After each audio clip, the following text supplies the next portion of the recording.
नाज़रीन, इस्लाम कोट में एंग्रो कंपनी ऐं थर फाउंडेशन पारां सक़ाफ़ती ॾियण जे मुनासिबत सां आलीशान तक़रीब थी गुज़री, जंहिंमें सिंध जे नाले वारनि राॻनि फ़न जो मुज़ाहिरो कयो। पेश आहे मोहसिन बजीर जी रिपोर्ट।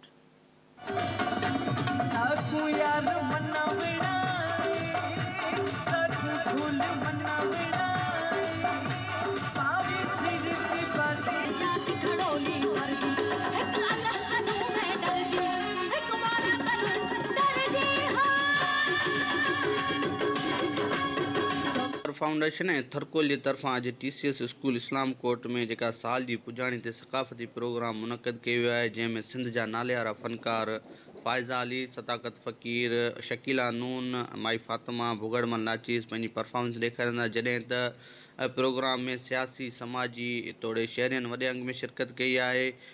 हिन हवाले सां अचो त शहरियनि ऐं कंपनी अमलदारनि सां ॻाल्हि ॿोल कंदासीं त हुननि जो इन सक़ाफ़ती प्रोग्राम जे हवाले सां छा चवणु आहे। साईं, जो एंग्रो जो कल्चरल डे कोन हो, पर मां चवंदुसि त इस्लाम कोट जे शहरियुनि जो कल्चर डे हो। असांजे थरकोल में जेके ॻोठ आहिनि उन सभई हिते माण्हुनि अवाम असांजूं भेणुनि न्याणियुनि एॾी वॾी तादाद में शिरकत कया त एॾो दिलि खे ख़ुशी थी आहे जो घणे अरसे खां पोइ असां इहो ईद जो ॾींहुं मल्हायो आहे। जेका थर जी वारी में जेको कारो सून मिलियो उनजे पंहिंजो जेको थर में जेका असां ख़िदमत करियूं पिया, काफ़ी इंसान जेको न एंजॉयमेंट कई आहे।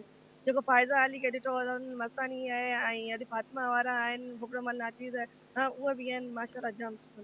पहिरीं त अॼु फ़ाइज़ा हुई ऐं तंहिंखां पोइ जेको न त नज़ाकत जी जाम हिकिड़ी चाहत हुई त उनखे ॿुधाए लायो।